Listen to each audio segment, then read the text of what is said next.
listening to the Ice Prep Podcast. Here's your hosts, Brian and Pat. Welcome, everyone, to Ice Prep Podcast. I think this is the final one in that room for you, Pat. No, you said you're driving back for the next few episodes. 2, maybe 3 more episodes. We'll see. Of the blurry background, and then who knows what it'll look like behind Pat. Probably still boxes, but different places of boxes. It could look the exact same, but Pat will be in a different location, so that's right. fun, though. Mm-hmm. I'm kind of glad we're recording tonight, not last night, because there would have been the chance we would have been like, and there goes the power. Mind you, my power never went out, but... Oh, yeah, mine didn't either. The ice storm really didn't do too much on my side, which is kind of nice. Yeah, it wasn't London. It was, like, south of us. Apparently, St. Thomas got it really bad. Port Stanley, really bad. Apparently, there's, like, most of the area just won't have power till tomorrow night. Yeah, no, someone I work with got a notification, so it went out. So for those that are listening, there was a hell of an ice storm in Ontario last night. Wednesday night, and someone I work with, they said that their power went out roughly after they got home from work last night, so about 6:30, and they were told that maybe 11 p.m. tonight, Thursday night, 11 p.m. is when it would come back, maybe. Jeez. So it is not warm out, and they are currently frozen into their house because their car is also trapped because their garage door is frozen shut. Oh, no. So they can't charge their phone, they can't charge their laptop, they can't stay warm, and they can't go anywhere, and they can't start the car because they'll freaking suffocate. So yeah. Okay, that one's pretty bad. Yeah. I can't complain. I can't be like, my feet are cold, I'm in the basement when they've got that going on. Yeah, no, that I feel for them. So yeah, I know he's not listening, so whatever. Yeah. He likes soccer. It's fine. Oh, fair enough. I was going to say, just looking at you and thinking of it, I was like, I wanted to prep the photo that you sent me of your setup. Then I was like, oh, then I'd have to show off mine, and mine still might be worse than your current. You're surrounded by you're a toddler's dream right now. It's a box fort. Yeah, no, I had to pack up my office essentially because currently I'm in a pretty tiny place. It's a 1-bedroom plus den. It's open concept, if you want to call it that way, or in other words, the kitchen is part of the living room. So very limited space. So I had to take down my desk and put it up against the wall. It's over to my right side, and then just cram all the boxes in because they also have to show this place. It's an apartment, so my landlord's going to be showing it in the next couple weeks. So I have to at least make it so they can walk around. So I'm currently sitting in a chair where my knees are at a point up and down, where normally they're supposed to be flat or better.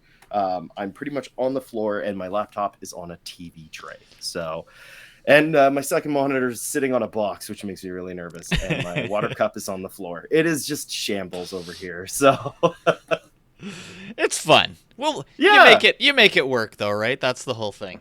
Absolutely. Speaking of making it work, hockey. I don't know. That was probably one of my worst segues yet. So yeah, that one's up there. Pretty sure we ended the last show by saying, hopefully there's some trades before we talk again. It was about 24 hours later. Let me make sure I've got the right one pulled up here. It was almost exactly 24 hours. Yeah, it's 17. It was 11 o'clock. Yeah, 11:06 was when TSN tweeted it out that the Leafs have acquired Ryan O'Reilly and Nola Kari, and it was so important that I can't even remember the prospect that was a part of it as well. To St. Louis, 2023 first and third round, 2024 second round, and then who's that? Mikhail Abramonov, don't know who that is. Adam Gaudette. And then Minnesota just randomly gets a 4th round pick to retain extra salary because St. Louis retained the full amount, which was 50. So Leafs got Ryan O'Reilly. His salary for the Leafs is like what? It's like $2.5 million or something like that. No. It's like 1.5 Oh, million. okay, it's way down there. Yeah, in theory, they're paying Kerfoot more than they are Ryan O'Reilly, which is just a shame. And what did they do right away? They put him on the second line with Marner and Tavares. They looked tired game 1 and game 2 because obviously they played in St. Louis the night before. He stayed in St. Louis late because he was doing the Make-A-Wish, the final one. And then, okay, they've had a couple days rest, and then what does he do? Puts a hat trick up at home in Buffalo. Welcome to the Leafs. Like, that's a scary second line. I wonder if part of that is why he's on the second is just to get him comfortable. Being like, here's what it's like to play with Marner if we ever need it. And then they're going to, like, boot him down to the third line to be like, you take over whenever you're on the ice. I don't know. I think it's silly. I know that I think Keefe said that Tavares is going to be a center again. I don't know if that's the right idea. The line seems to be working. I mean, obviously it's a pretty small sample size, but the line seems to be working. And you didn't get Ryan O'Reilly to be the physical presence or the speed or to have the hands of a god. You got Ryan O'Reilly to win face-offs. So why not keep him in the first and second pairing as the center to win faceoffs? I mean, well, it makes sense too because if they brought him up and say they were to put him on the wing, he's not going to know how things work. At least if he's center for the most part, he's helping to dictate the play. Now, obviously, if Marner's got the puck, then you just really have to watch out for whatever's going to happen because you never know. But I wonder if it's going to be like 10 games of him between Marner and Tavares, and then they start to shift more towards giving him his own line, and then it's like, okay, if things go really bad, it's like how they do the Matthews, Marner, Nylander line whenever things got like really hectic and panicky. We'll have to wait and see. They could pull what the Avs did a lot in the playoffs, and they would have the face-off winner. So generally that was Kadri until he was injured. Kadri go out, take the face-off, skate to the bench, and bring the actual center. They literally did that with Spezza, like every defensive zone or offensive zone face-off to make sure that they could get the puck at a high rate. But it has to be one of the biggest trades that I can remember the Leafs doing, and I don't know how long.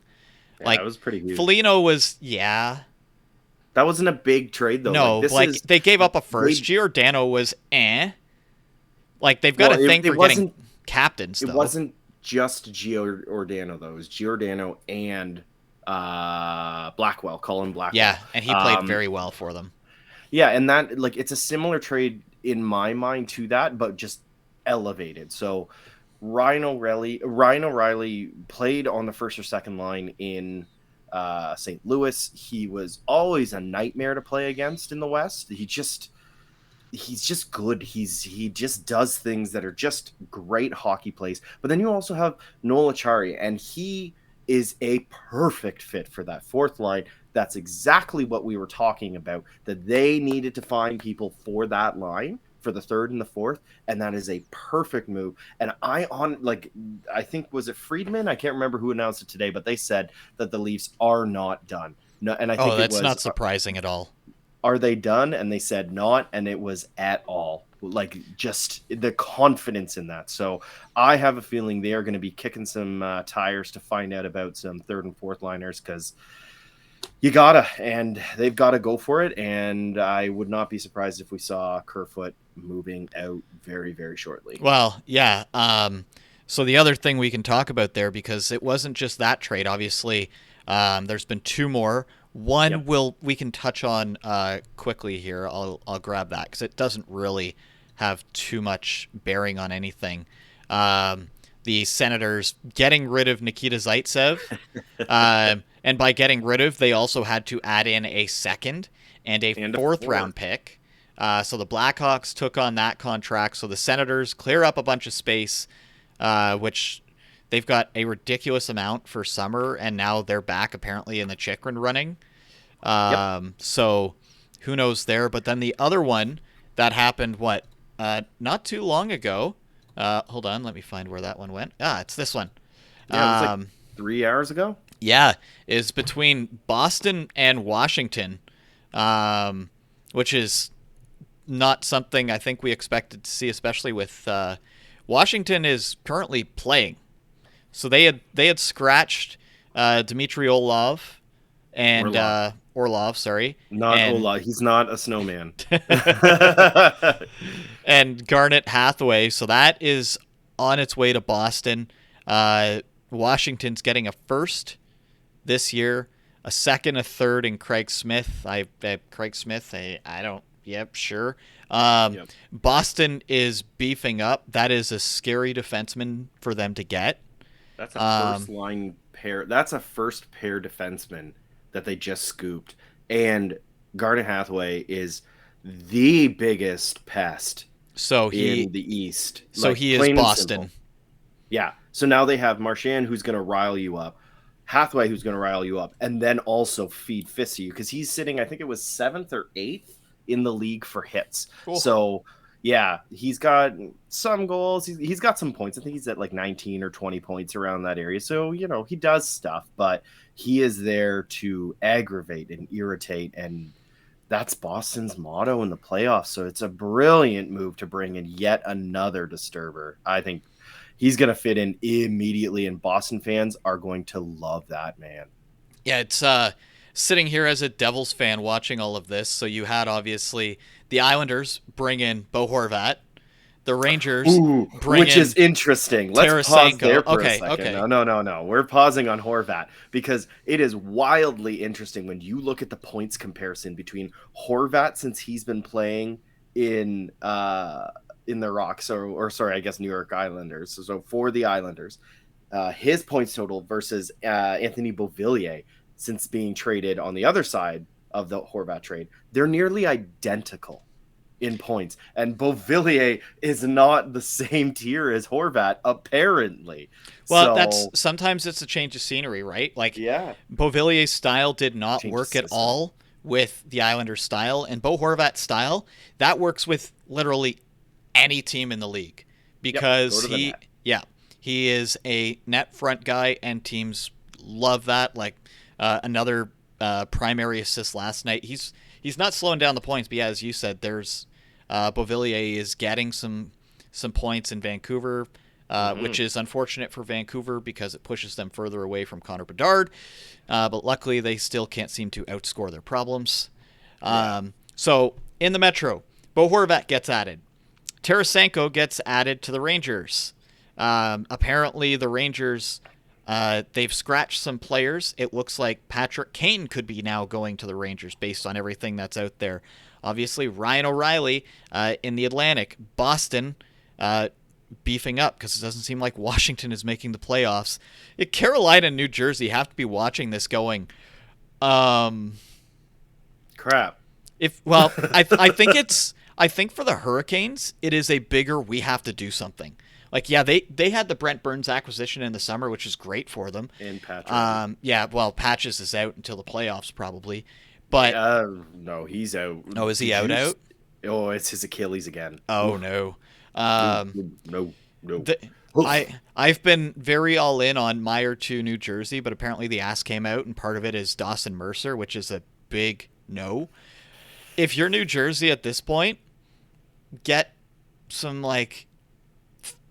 kind of third, fourth line guys, and if you want Meyer that bad, get him in free agency. Everybody else is just adding like crazy. This was supposed to be a potential wild card year at best.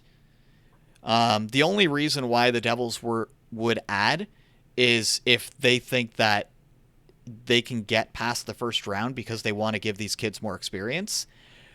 But the ask on Meyer is apparently just if the ask involves Mercer, that's way too much.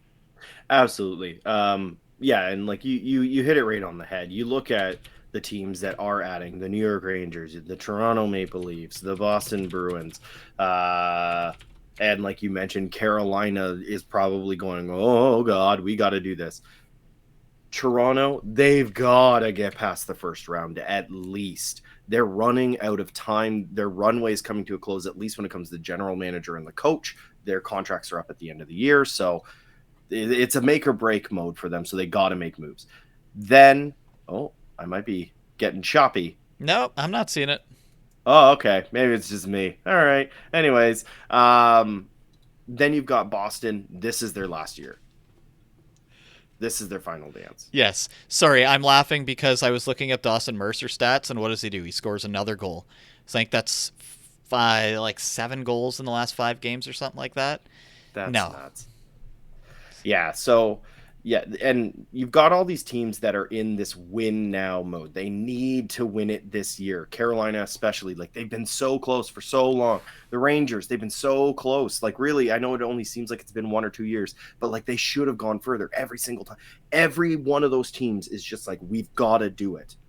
New Jersey's like, we're gonna make it. Like, they're back in the running again. New Jersey's just playing for fun. Everybody else is like, it's full on panic, having to be like, okay, like we know the Lightning are going to do something. I was joking earlier, like, what do they have to do? But we know the Lightning will do something. They always do. Like, that's going to mean essentially every single top team in the East will have made a big trade involving a first-round pick. And what's crazy is you look from even Philly, will knock them out. Between Ottawa to Florida, there's 6 points difference, and most of those teams have a ton of games in hand on Florida. So there is a lot of movement that can still, like, we essentially know the top 3 in the Metro and the Atlantic. It's what's going to happen in the wild card. So who knows? Like, we could still see Pittsburgh swing. We could see Detroit decide to make a move, or Florida. Like, that's fun for the East there. Whereas in the West, it is literally the Wild West right now. Yeah, they're all just fighting to not lose out of a spot. Like that's honestly what's happening in the West. Is there's like maybe 2 teams that are doing well, and the rest are just like, ugh. If we all lose together, then we all stay in the same spot. It's not the Wild West, it's the sad West. It's sad. The Wild really sad. The Wild are on their way out of the playoffs, which is good news for Calgary. Like, it should be these 8 teams, if we're being honest. Minnesota, Nashville, St. Louis, Vancouver. Vancouver's literally out. None of them should stand a chance. Like, it should be Calgary and Edmonton are trying to get ahead of Seattle, Vegas, or LA. But Calgary, they can't problems. do anything. Last night, they won last night. They won 6-3. Fine. I'll give them that. It was against Arizona, so like, woohoo, good for you. But also, I was texting you these scores, and I want to go back and look at them. Okay, hold on. Let me... It was, to me, absolutely hilarious. Because they... I can't remember the exact thing. I've got it pulled up here. So it's a 6-3 win. So these 3 Arizona goals, the shots were something like 20-9, I believe, and it was 3-1 for the Coyotes. Yes, okay. So this is, for some reason, I was having issues sending screenshots to Brian last night, and I don't know why. But I said, since I can't send a screenshot, Calgary is outscoring Arizona 29-7. Calgary is losing 2-1. And then shortly afterwards, 29-8, losing 3-1. 33-9, 3-3. So they don't know how to play hockey anymore. They're in this situation where they're just like, let's hope we do this tonight. Like, I wonder. Get rid of Sutter. I was going to say, I wonder if they don't do a trade deadline move. They do a get the coach out swap. Yeah. Because I think Sutter's one of those ones that if the second that he's lost the room, it's over. And there definitely seems to be a bad juju between Sutter and Kadri and Sutter and Huberdeau. Yeah, he doesn't like them, and it's very, very evident. So, Yeah, it's going to be interesting, and I'm asking and wondering, like, are they going to move out pieces that were picked up? Like, you look at Mackenzie Weegar, for some reason his name is a part of trade discussions. I think that It was shouldn't be. when Calgary didn't look like they were going to stand a chance. Like That's like this week. I okay. heard it this week. Yeah. What? Like, I don't know why Calgary is suddenly trying to get a first round pick. Plus, they need defensemen. They need a different coach in there, and they need to just let Markstrom figure things out. I know they've been trying, but like, if maybe that's a move we see is I don't think Vladar so. or Markstrom. Maybe not this season, but maybe in the off season we see a goalie swap or a goalie change. Maybe we see yet another Vancouver goalie swap, and Thatcher Demko goes to Calgary. Sometimes it just takes that like month or two of the rough patch. Like, look at Edmonton. We were ripping on their goalies, and suddenly it seems like both Skinner and Campbell have figured it out a little bit more. The puck is literally not going through Campbell's glove. No, instead it's going through his legs. Okay, yeah. Well, he is he is playing better. Now, mind you, the Oilers are having McDavid put on a ridiculous amount of goals and assists every single night, so they are full on doing what they did in the playoffs against Calgary, like every single night. Just being like, if we score 6, we can't lose, right? Right? I mean, if they score 4, they can lose. We've seen that one recently. So, Brian. Okay. Let me pull up StatMuse. I'm just going to say, Jack Campbell, let's say Jack Campbell's February so far. I'll pull up last 10. Okay. But even still, February 7th, 938 save percentage. Not bad. February 11th, 897. February 15th, 826. February 17th, 895. February 19th, 857. He's not looking soup stoops. So his January was great. He is 7-0-3 in his last 10 games. The 3 ones that you just mentioned there were all overtime losses, yeah, with very bad save percents. But you look above that, almost all in the 9s. So I mean, that's just January, though. He had a good January. Great. Good for you. But if you can't keep that going, he's sitting at under 900. That's not good. That's not good enough. That's not good enough for $5 million a year. I'm sorry. No, well, we know he's overpaid. Here's experience Oilers hockey. Stuart Skinner is 4-2-3 in his last 10 with a much better goals against and a much better save percent. Well, because he's the better goalie, but the issue is the defense in Edmonton. They don't know how to do anything. And it's not just the defensemen, it's also the forwards don't know how to play defense. Jay Woodcroft, maybe you should tell them that. Well, McDavid can literally only do so much on the ice. The dude's at, what did we say, 109 points now because he's got another 3-point night on the go? Good Lord. But he doesn't really do defense. And why should he have to?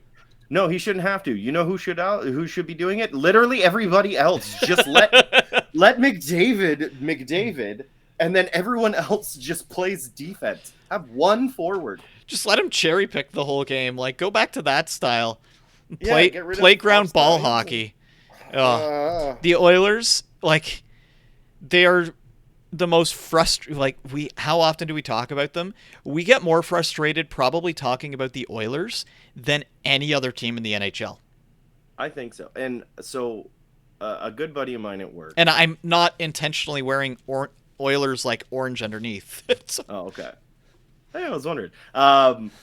So a good buddy of mine at work, he is an Oilers fan. And he walks over to my desk, and every single time that he walks over, I'm like, hey, man, how's it going? And I know, because I can tell by the look on his face, he's about to talk about the Edmonton Oilers. And I can just see the pain in his eyes. He knows McDavid is leaving. Like, he knows it. And he's just like, yeah, man, it was rough. You know, that wasn't a good game on the weekend. I was like, which one? He was like, yeah, I know. Which blown lead? We'll get to that. Yeah, exactly. We will get to that once we go back to our games of the week. But I have a little game that I want to play. We played this last year, literally this show last year. Okay. And then after that, I've got one thing that we'll do, and then we'll pop into games of the week. Sounds great. So the game that we are going to be playing is Where Does the Trade Bait End? This last year I went through the top 25 trades, picked the ones, or top 25 trade bait players, and picked the ones that I thought were at least interesting kind of to talk about, because there's some in there that I just don't care. But we'll click through them fast. And then others that I don't think anything's going to happen. For instance, Brock Besser. I can't imagine him leaving right now. That's stupid. So, number one on everyone's list, where is Jacob Chikrin going to end up, Brian? Ottawa. Brian says Ottawa. Pat says Arizona. I don't think that they are going to find a buyer for him, but in the offseason they will, because the price is too high. That's my methodology with it. Fair enough. All right. Vladislav Gavrikov. Now, this is a player from Columbus, and he has been talked about quite a bit lately. He's been sat for almost a month because of potential trade opportunities. He is from Columbus. Where do you think he's going to end up, Brian? Columbus. They want too much, and he sat too long. I am thinking that is going to be a but we got to do something move, and I think the 4:59 on the deadline day. Edmonton. Ooh. Because they need real defensemen. Fair enough. All right. Next up, not from Edmonton, but from Chicago, everyone's least favorite American hockey player, Patrick Kane. New York Rangers. I think they made the space. They're going to do it. It's one of the two places he wants to go, one of the two places he will go, and they've wanted him for years. I am going to throw a massive curve into what everyone is thinking, and I think he is going to Vegas. He seems like a Vegas hockey player. Because he's a rental. Him, Eichel not having Stone, but suddenly getting Kane would be scary. It's what they would need. Yep. To keep it going. And then once Stone comes, gross. If he's willing to go there, yep. All right, yeah, that's true. Next up, Timo Meier from the San Jose Sharks. Where is he going? The heart says Jersey. The brain says, oh. It's tough. The brain says Seattle.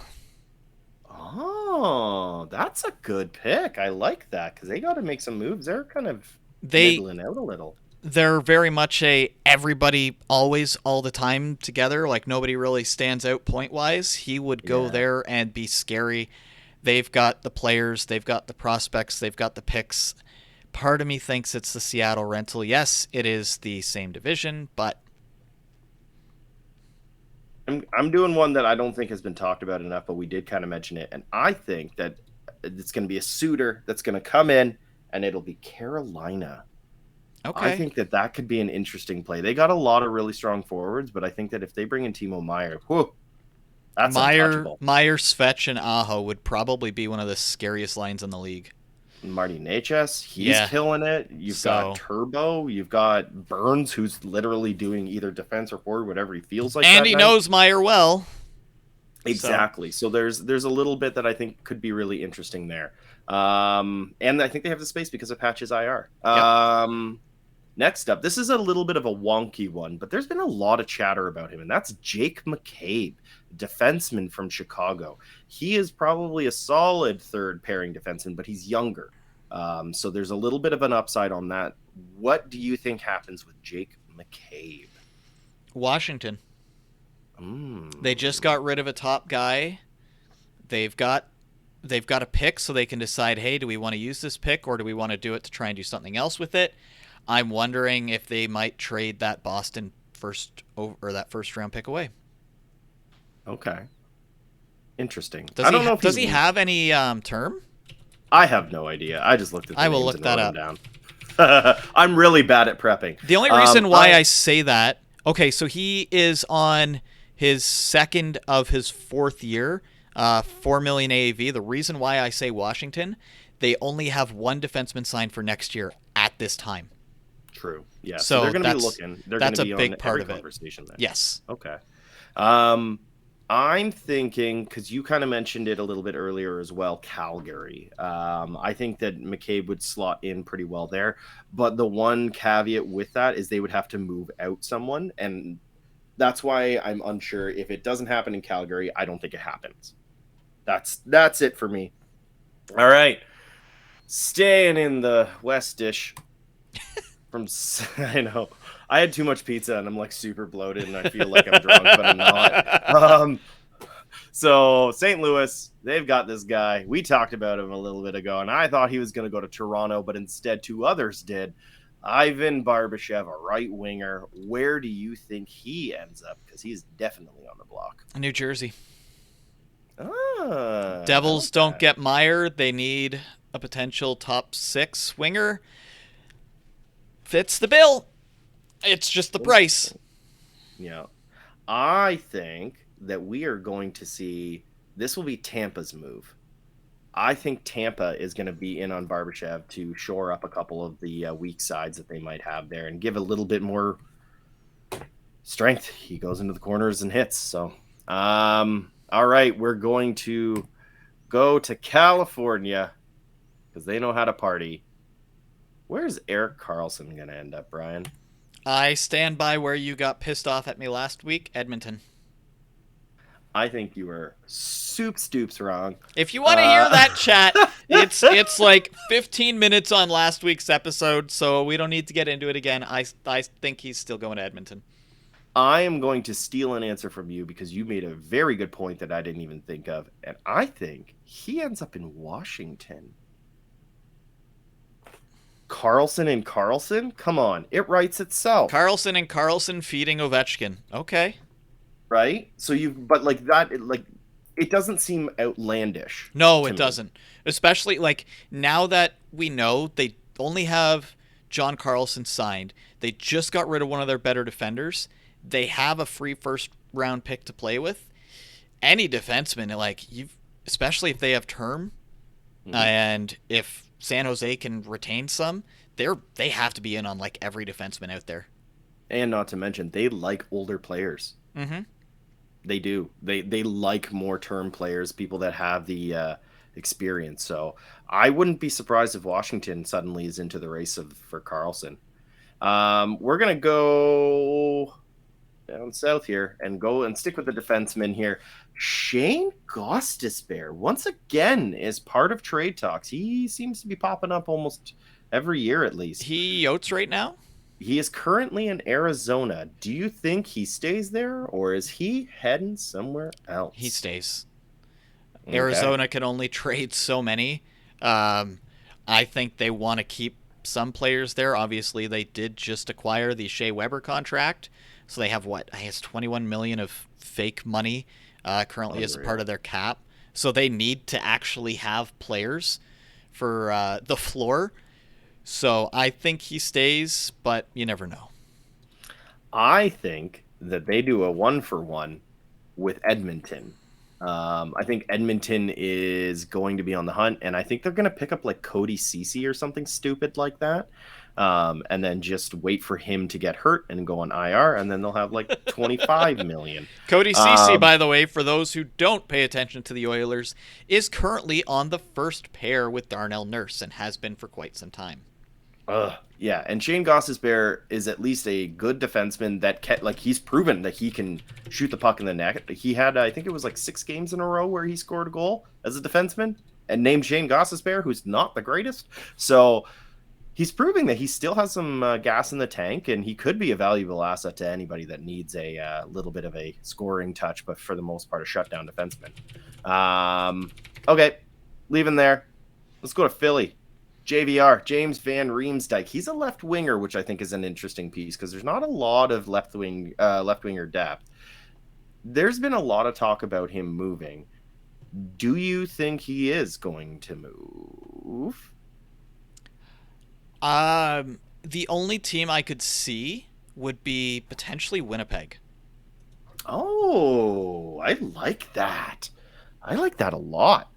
I'm going to steal that too. I agree. I think Winnipeg's a great fit. Winnipeg, they're almost, you can't say anybody in the West is locked in, but like the floor underneath Calgary just doesn't exist.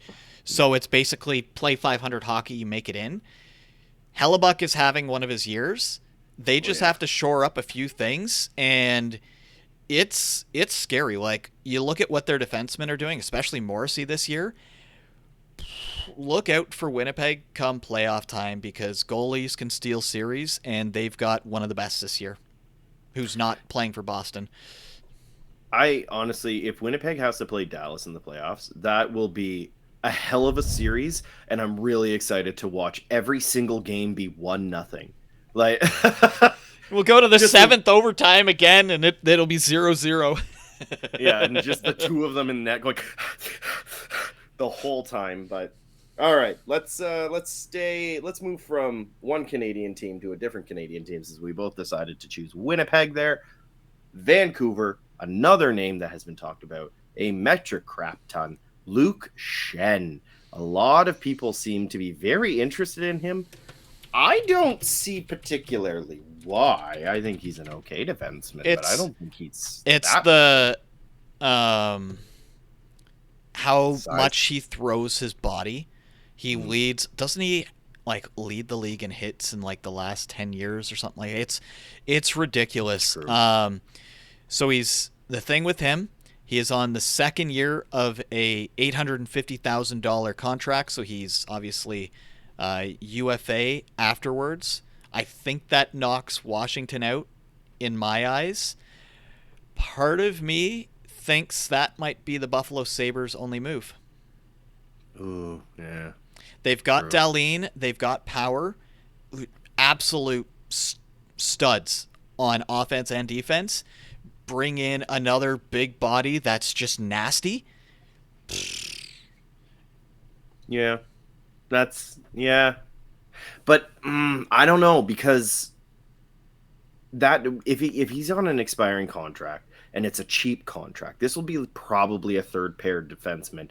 This is a move of we're in it to go for it, right? Like they need this to go for the cup. I don't think like Buffalo is just trying to get in, and I don't think that this is a get into the playoffs move. It's not a get into the playoffs move, but it's a showing we want to do something without breaking the bank, because they don't need help on forward. We know that. Yeah. Tage Thompson has another hat trick tonight. Like, they need help on defense, and they need another goalie. Yeah, I think that we are going to see Luke Schenn go to a contender. I kind of think he's gonna go to the East, and my gut says, for some reason, Toronto still. The team that drafted him. I don't know why. I just feel he's been linked to Toronto the entire time, so that's not that big of a stretch. I don't want it to be a thing, but I just feel like it's gonna be. All right, we got three more. Okay. Staying in Canada, Jesse Puljujarvi for the Edmonton Oilers. Is he staying or is he going? I think he stays, so I'll put stay, but I believe when you and I were talking about this, did I not say he would be a perfect fit for the Avs? Yeah, it was. I'm pretty sure it was when I was talking to you, I said he seems like one of those players that he needs a fresh start. Yeah. And under Bednar would be a perfect spot for him. So there was an interview that was done. Yes, I remember that. I think it was Mikko. Yeah, yes, it was Mikko Rantanen. It was earlier this week, and more or less he said that Sakic obviously he's looking for players. He's looking for hockey players and like really talented people, but he's also looking for the right person in the locker room. They have to mesh with the team. They have to be the right personality fit. And Mika was saying he absolutely would fit in. One of the big things is that Puljujärvi doesn't have a Finnish-speaking player currently in Edmonton. He used to have Koskinen, but he's now gone. Whereas if he, in theory, moves to Colorado, he's got Arturi Lehkonen and Mikko Rantanen. And you've also got people like Gabe Landeskog, who I'm pretty sure has probably been taking Finnish lessons. Not only that, in that interview that you're mentioning, he mentions that he was apparently a big reason as to why Arturi Lehkonen, like he vouched for him pretty heavily to Sakic, being like, no, he'll be a perfect fit here. So seeing that, if he goes anywhere, it's Colorado. Otherwise, he stays, which, poor Puljujärvi. Yeah. Watch me say that, and the Oilers win this year. They'll send him down to the Condors so he doesn't get a ring or something. I know that he will still, but yeah. All right, 2 more. And we're going to Arizona yet again, and we are going to my apparently favorite player in the league, Karel Vejmelka. Is he moving? Nope. I hate that. I have the feeling the ask of what Timo Meier is, double it, and that's Vejmelka. Goalies, yeah, they're voodoo, but goalies that play like that for like one of the worst teams in the league, imagine if they have a system in front of them. So I think he stays. It's too valuable for Arizona, but you never know. They've got a lot of first-round picks. Maybe they want more. Could be. I still strongly believe that he is going to move. I was starting to lean to LA because they seemed like they were kind of in a problematic area with their goaltending. But Phoenix Copley has shown up and really, really shown himself. And they denied a goalie fight between him and Gibson. The refs, just get rid of them. Robo refs, let them fight. Let them. Nah.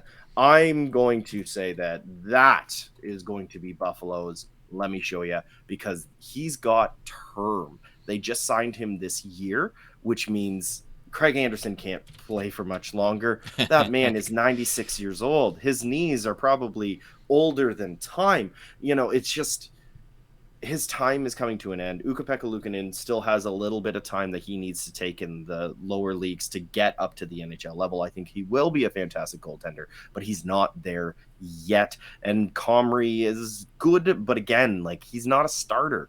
Vejmelka is. Buffalo needs a starter. I think that they pull the trigger on this. If it's not during the trade deadline, they're going to fight for him. I think in the offseason. I think that we're going to see Karel Vejmelka as a Buffalo Sabre before the start of the 2024 season, or 2023 season, sorry.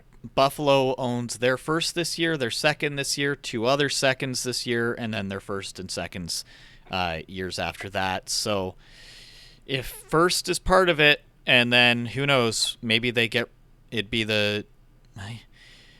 Do you get rid of Eric Comrie as a part of that to go back? So then there's a serviceable goalie for Arizona potentially. Well, so Connor Ingram is showing that he has some gas in the tank as well. Like he's really quite like the system down there is good, and they picked up a bunch of goalies off of waivers. So don't be surprised if we see My call is so Drieger went on waivers today. If Drieger is picked up by Arizona, Karel Vejmelka is going to be a Buffalo Sabre. Okay. Because Drieger can be a starter. He just needs the right goalie coach. Clearly, Seattle does not have that. Arizona does. Sorry, Connor McDavid is now at 110 points. Gross. 2 goals, 2 assists for the night. So, where's Connor McDavid going? No, I'm kidding. The record books. Right. The last name on this list of this stupid game that I, for some reason, love so much. Alex Kerfoot from the Toronto Maple Leafs. Is he moved before the trade deadline? If he moves, it's with a player swap. So, okay, who from potentially Vancouver, because Luke Shen for Kerfoot is not enough, obviously. I don't think there's anybody else there because the Leafs couldn't afford Besser mixed in with everything. I don't. Honestly, I think they run it back with Kerfoot again. I hope I'm wrong because he is one of those pieces that is so undervalued in Toronto.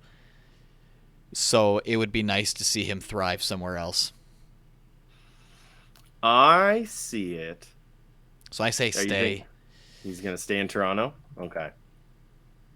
I am going a little off the books here. They need a little bit of a pick-me-up. I don't think Kerfoot is the right move, but I feel like that would be the move that the general manager would do. And I'm saying Dallas. Dallas is doing good, but they need more. So, yeah, I think Dallas. Okay. Yeah, he would fit. They're thinking of how he plays and the way that the Stars are playing under Pete DeBoer. Pete DeBoer would probably love him. Right. Yeah, I can see that. So there we go. I'll have to get you to send me that. So then next week, when everything's done, I can put it up on screen and show everybody how incredibly wrong we both were on everything. Imagine one of us goes like perfect score. If that happens, like whoever gets that owes the other person $10. That's the rule. Yeah. But the odds of that, it's about zero. One thing before we get to games of the week is something we haven't done a lot of this year because there hasn't been as many good ones, is just phenomenal jerseys by teams the jerseys that they can only wear during the pregame. This one by the Vancouver Canucks celebrating First Nations, I think is the best jersey we have seen in the NHL in I don't know how long. It is an absolute crime that they are not allowed to wear this during a game. That is a take on what is one of the most beloved logos in hockey, and it is done so perfectly. Yeah. Because they switched the Orca to, or well, it's a skate for that logo, to a Thunderbird, which is just amazing. They've got the medicine wheel for the numbers on the shoulders. And then they've also got, I can't say that word, I apologize. The numbers incorporate something traditional, which is used during a powwow regalia or in traditional beating. So like they do it right. Vancouver has done it right. Please, NHL, let teams wear these jerseys in an actual game, because like I legitimately want this jersey. I wish that they would produce more of them instead of the ones that are just game worn that they put up for auction and only in their stores, because like the $350 price tag, like we're just average Joe. Like literally, I'm in a room surrounded by boxes and garbage bags. Like, do you really think I can afford legitimate jerseys? Absolutely not. We broke. So, yeah, make it more affordable and make a lot of the proceeds go to that. Yeah. Make it more available to raise more money. I don't see where the issue is. They limit it, and then that's it. Instead of like hope. It's one of those things. Who knows? Maybe with the new head of the PA, that's one of the things that happens come mid-March. Who knows? There was another thing actually jersey. On that same vein. I don't know if you saw it. I saw it late last night, and I forgot to send it to you. The Seattle Kraken are doing something very interesting with their 2023-24 shoulder patch. So the advertisement that goes on their home jersey, they are actually not technically having an advertiser. They are showing support for the indigenous peoples in that area. They're going to be showing a patch with the tribe that they're supporting. I can't remember. I think it's the Muckleshoot, if my memory serves me right, but I might be wrong. I think I'm close. I read it very late last night. But I think that's a brilliant move. Those patches do nothing when it comes to advertising dollars. Give that money back. Yep. And I think that is a brilliant move by them, and I really, really love that. I can't remember if it might just be home games for New Jersey, but the helmet ad For home games, it's always a BIPOC company in the Newark area. So it's like things like that over, no offense, RBC or Milk. Like, Yeah. little things like that can go a long way, and then it actually makes people go, oh, what's that? Blah, blah, blah, yada, yada, yada. So, And then it makes the brand look better, like the Kraken brand. People will buy more of the jerseys because they want to support that instead of, I don't know, like you said, Milk. So I don't know. Watch what you say about Milk. They have some crazy lobbyists. I'm not joking. But Milk is great. Okay, It makes you feel terrible. To any of our American listeners out there, the milk industry in Canada has the Canadian government wrapped around its finger. Look it up. It's fun. We pay so much for our milk because of that. And our cheese. Yeah. I don't even like milk, so there goes Neither all does of my our... body. Milk Well, sponsorships. Yeah. All right, you hit Doesn't the do your horn. Do it body. again. I thought you were Let's about go. to do Jingle all the way. bells. Yep. No. Games of the week, Brian. We kind Why of was our games of the week hilarious last week? hold on, let me pull it up. So if we go to my game was on Friday. Rangers, Oilers. Oilers had a 4-1 lead. They lost it in a shootout. Okay, let's go to Sunday where Pat picked the Avalanche and the Oilers. Was it They a had a 4? Oh, sorry, it was only a 3-1 lead. No. No? 3-0. Oh, a 3-0 lead, and then a 4-2 lead. That's when I turned it off. And then the Avalanche win it 6-5 in overtime. So Yeah. we both chose. Great. I don't think we can pick a winner between the two of us because it was 2 3-goal blown leads by the Oilers. That is the worst pity points ever. It makes me feel so good because they went up 3-0 and then Edmonton Twitter was just like, oh, it looks like the Colorado Avalanche aren't the same anymore. And then they lost. It just makes me feel so good. Because it's nothing against all the Edmonton fans. There's like one or two that's obnoxious online, like there normally is, unless you're in Toronto. And yeah, it was just nice to see them pull out that win. I fully counted them out. That was on the second half of a back-to-back against the Edmonton Oilers that are they're so fast. They really are. And still, they looked terrible. It was great. Anyway, my game of the week. Pat gets to do his first this week. We're switching things up. All right. So my game of the week is also another Sunday game. Sunday, February 26th at 1 p.m. Washington versus Buffalo. I'm glad I had two because this was my Sunday choice. Yeah, I think this is going to be a really fun game. I think it's not going to be a low scoring affair now because I said that it will be. But I don't know. I think that there's something fun in there. The Buffalo might be fighting for that spot. Washington might be as well if they're clearing out space to bring in somebody with term. Who knows? Maybe they're trying to get Carlson, and that'll be our first exposure to him. Who knows? It'll be fun. Maybe Karel Vejmelka will shut them out, Yeah, if that trade happens. If. We will go to mine. Oh, looking at the one there. There's one on Monday, that 7 o'clock game. That would be interesting to pick, but I'm not going to. That's Red Wings and Senators. I looked at that. That looks fun. Which also, they do the exact same game on Tuesday. Because remember that snowstorm that we had and their game got canceled? Yeah, they're doing back-to-back Red Wings and Ottawa nights. That messed with me so much at work scheduling those games. That's weird. Okay. What I'm going with is on the Tuesday, 8 p.m. The Kings are in Winnipeg. Something about that game is either going to be ridiculously high scoring or one of those like 1-1, 2-1 games. And as we get closer and closer to the deadline, it is just so much more fun seeing what contenders do, because sometimes it's okay, new player coming in, they got to show up, or I don't want to get traded, I better play better. So yeah, it's it's a weird time of the year for all of that.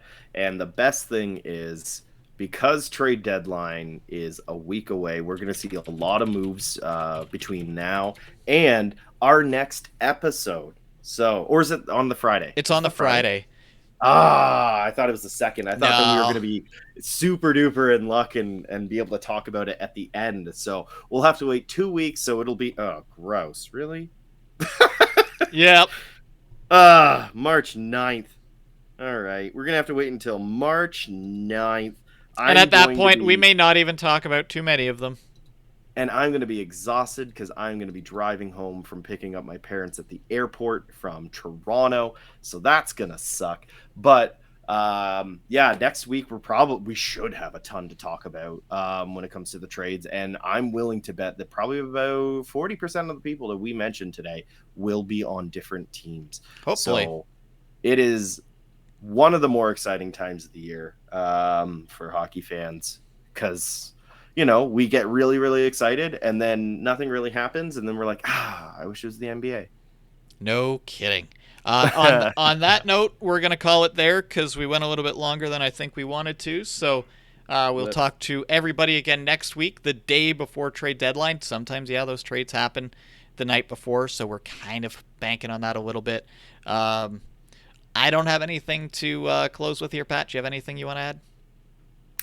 Not really. Just enjoy some really good hockey coming up. There's a lot of fun matchups, and it was really tough to pick just one game of the week. So, yeah, enjoy it all. It's going to be really fun to see all the moves and all the games.